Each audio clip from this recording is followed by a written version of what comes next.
In this video, I will show you how to graph crazy piecewise functions such as these. Number 22. Let's do this one piece at a time. The first piece is y equals 2. This piece is going to have an endpoint, and the 3 in the domain tells me the x value of that endpoint. 3 comma something. I just need to know the y value. Normally, I would take this 3 and plug it back into the function, but it's a constant. So that means the answer is simply 2, the constant. So 3 comma 2 is the endpoint. Notice that this is a closed circle because of the or equal to. Alright, this point is included. So let's see, 3 comma 2 closed circle. Now, greater than, that means we want the points that are going to the right. So, y equals 2 is a horizontal line, so I'm starting here and I'm going to the right. So that's what this piece of the function will look like. Alright, now let's do the second piece of the piecewise function, y equals negative 2x. This piece has 2 endpoints. A segment. The first endpoint begins at negative 2. But negative 2 comma what? Take this x value, plug it in right here. Negative 2 times negative 2 is positive 4. So that's one of my endpoints. The second endpoint is at 3. 3 comma what? Plug in 3, you get negative 6. So these are the 2 endpoints, a closed circle and an open circle. So negative 2, 4, closed circle, and 3 comma negative 6, open circle. Alright, so it's just going to be a segment between these. Alright. I can tell by the slope that this is going down 2 over 1, so I might as well use that slope to help me draw it better. Alright, so this is what this piece of the piecewise function is going to look like.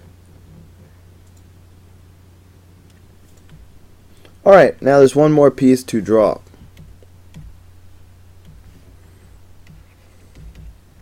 Y equals 2 minus x squared. Uh-oh, this is a parabola.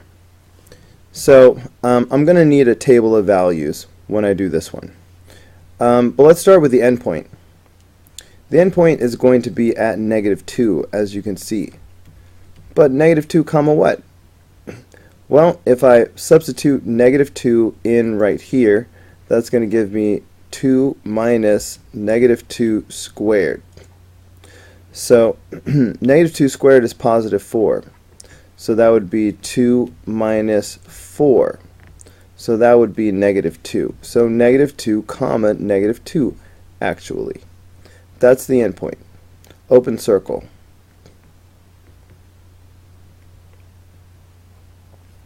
Okay, we need a few more points to really see where this parabola is going. So let's make a table of values.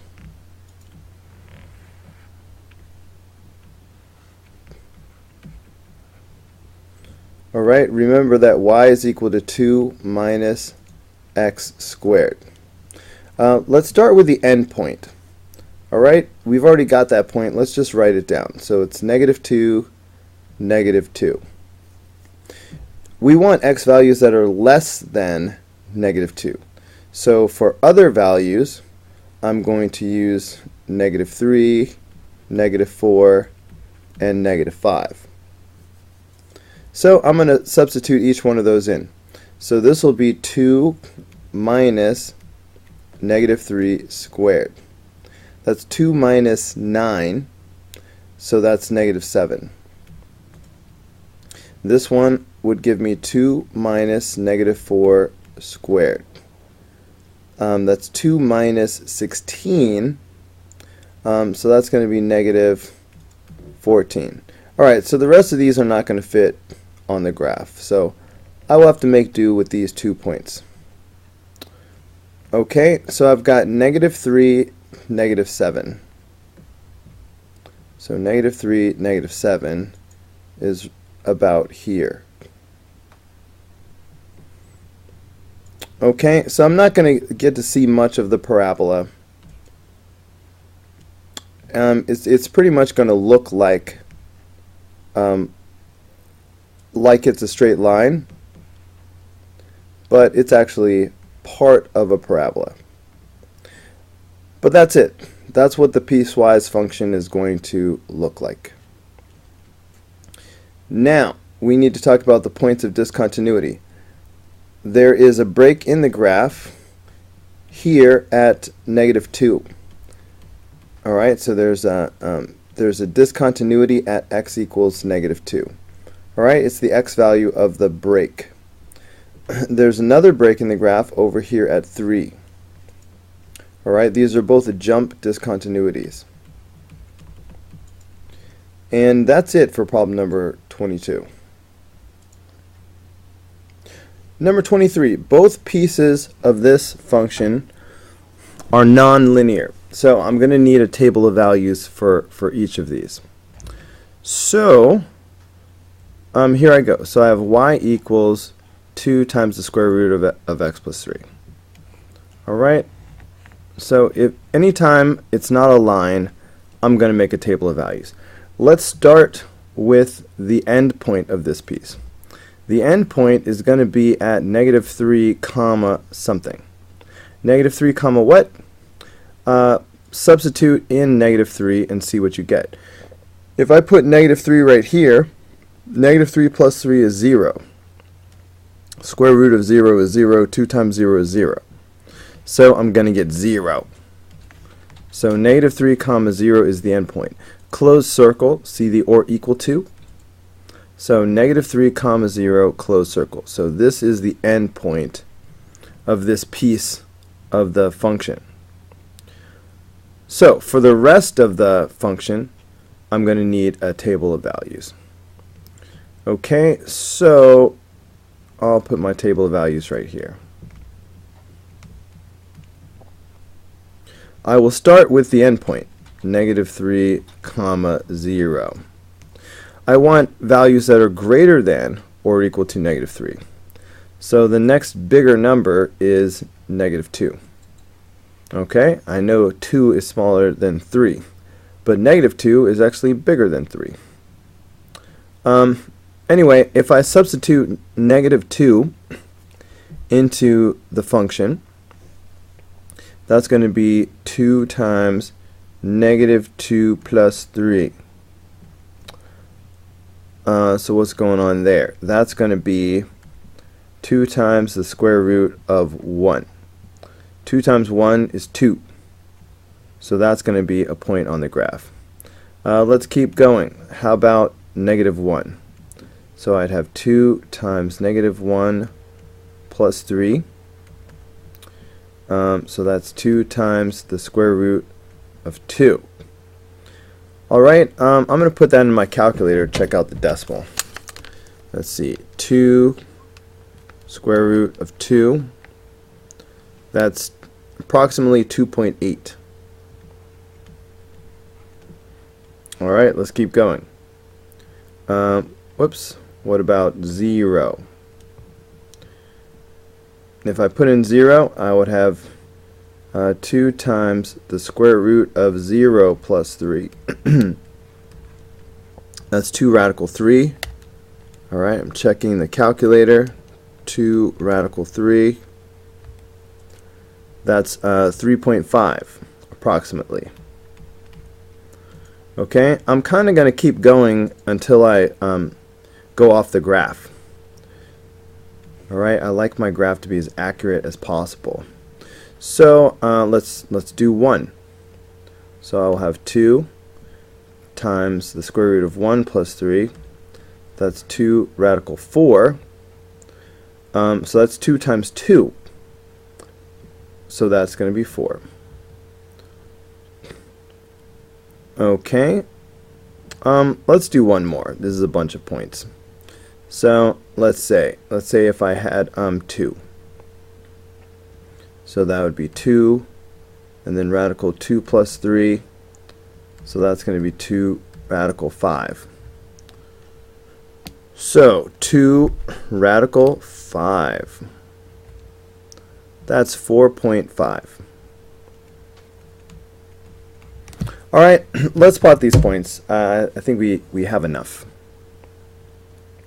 So this was the starting point at negative 3 comma 0. Then I have negative 2 comma 2 and negative 1 comma 2.8 and 0 comma 3.5, 1 comma 4 and 2 comma 4.5. Alright, so this graph is doing something like this.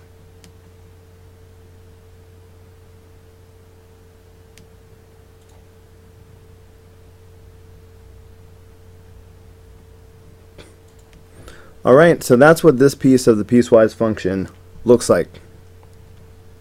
So let's go ahead and do the other piece.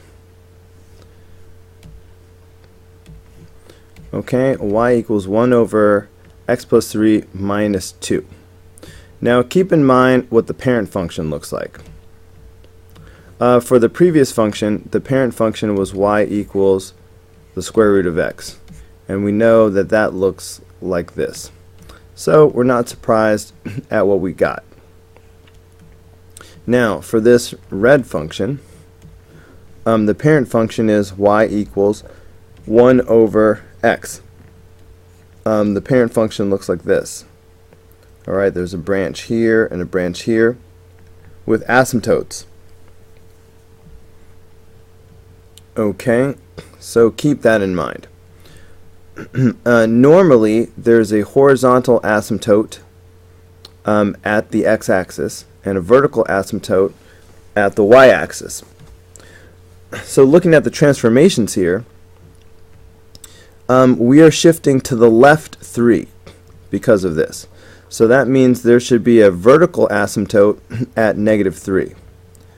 Okay, so there should be a vertical asymptote here at negative 3. Alright, this asymptote only applies to the red graph that I'm about to do. The graph is also shifted down 2 because of the negative 2. So instead of the x-axis, there should be a horizontal asymptote here at negative 2. Alright, so we'll just keep that in mind as we do the graph. Alright, I'm going to put my table of values over here. I'm trying to leave myself some space. Okay, well, you know what? First, I need the starting point. The end point is going to be negative 3 comma something. It'll be an open circle because it's not or equal to, but this is still the end point. But negative 3 comma what? Well, if I substitute negative 3n, it's going to be undefined. Okay, so yeah, duh, that's the asymptote right there. So I take it back. There won't be an end point here. There's an asymptote. So we will just go straight on to the table of values. So I need values that are less than negative 3. So for example, negative 4 or negative 5 or negative 6. Okay. I might be able to get away with just the first point. Let's see what happens. If I substitute in negative 4 right here, that's going to give me 1 over negative 4 plus 3 minus 2. Okay, but that's going to be 1 over negative 1 minus 2. So that's going to be negative 1 minus 2, so that'll be negative 3. So negative 4 comma negative 3 is a point on this piece of the graph. So here I go. Negative 4, negative 3 would be right here. This is really the only point that I will need. Keeping in mind what the parent function looks like. Alright, I have my asymptotes, and then there's going to be a branch approaching the asymptotes right here. So I see where my asymptotes are, and I see the point right here among the asymptotes, so I know that I'm going to have a branch over here approaching the asymptotes. So I can get away with just having one point on this table. And that is it. That is what this piecewise function is going to look like. So there's one point of discontinuity right here at negative 3. So this is an infinite discontinuity because there's an asymptote here. So there's an infinite discontinuity at x equals negative 3. Alright, let's do one more problem. This time we're going in the other direction. Here's the equation of an absolute value function, but we want to write it as a piecewise function. I think it would be helpful to sketch a quick graph of this. It will also be helpful to keep in mind what the parent function looks like. The parent function, y equals the square root of x, looks like this. It's going to be a v, and the right hand side of the v has a slope of 1. It's going up 1 over 1. And of course the left side is the mirror image of that. So that's what the parent function looks like. Because of these transformations, it's going to be going right 2 and up 5. So I'm just going to draw this, but right 2 and up 5.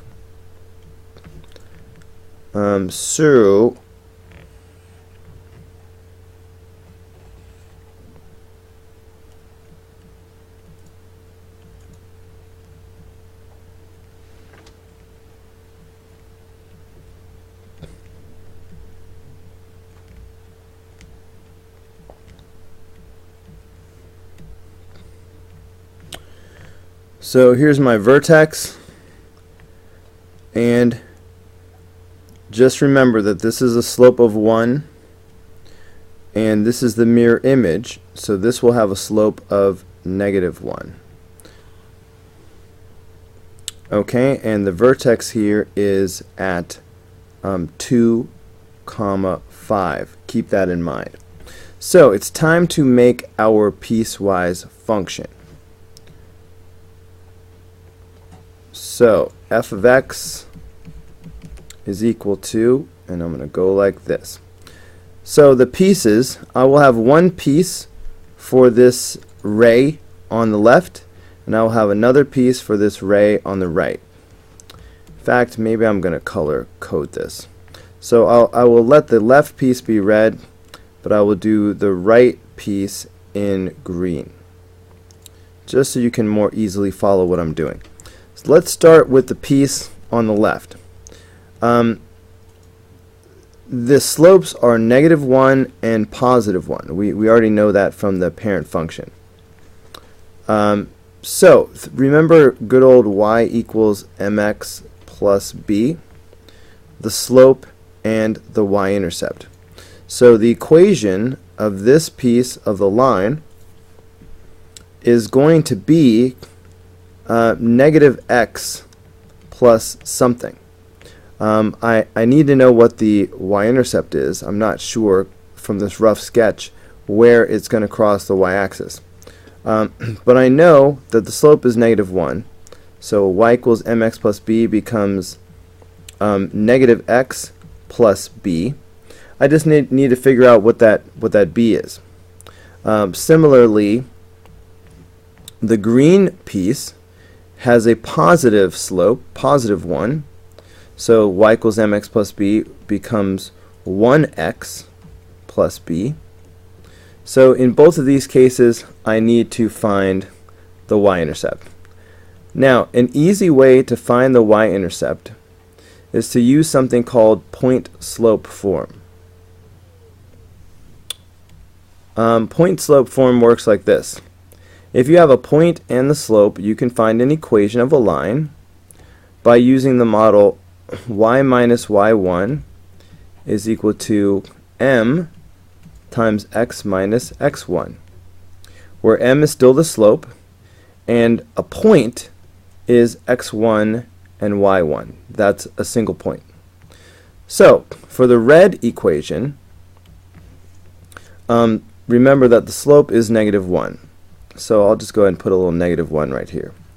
And then it's going to be x minus, okay, so I need a point right now. The best point to use is the vertex, 2, 5. Okay, so think about the vertex 2, 5. So this is x1 and y1, alright, as far as this equation goes. So I need x1, so that's 2. So this will become x minus 2. And now I need y minus y1. Well, that's 5, so y minus 5. So I just need to get y by itself. So let's do a little distributive property right here.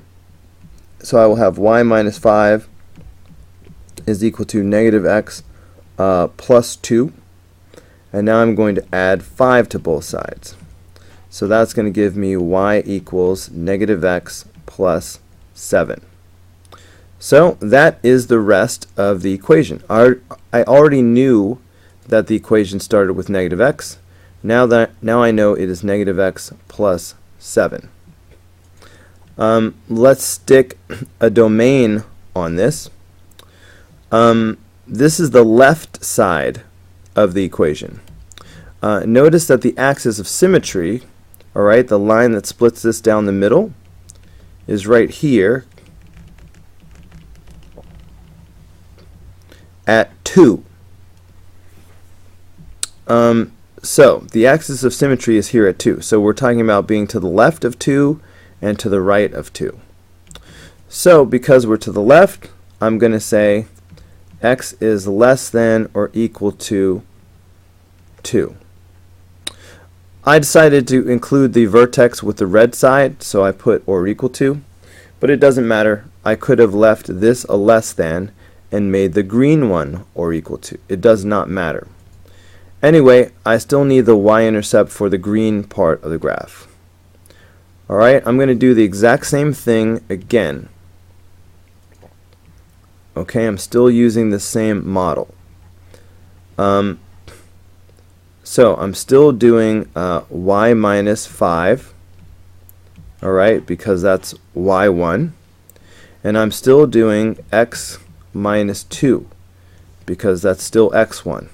The only thing that's going to change is the slope. For the red line, the slope is -1. For the green line, the slope is +1, which makes sense. The red line from left to right is going downhill, while the green is going uphill. So this is negative, positive. So that's the only thing I need to change, is this slope here is now +1.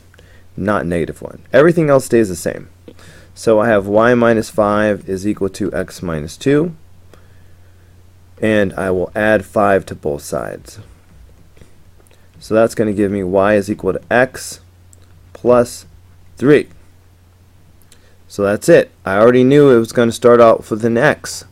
Now I know it is plus 3. X plus 3. And the green part is to the right of the axis of symmetry. It's to the right of 2. So that's why I'm going to say x is greater than 2. Again, it didn't matter which one of these I made or equal to. Just pick one. So that is it for problem number 24. This is your piecewise defined function.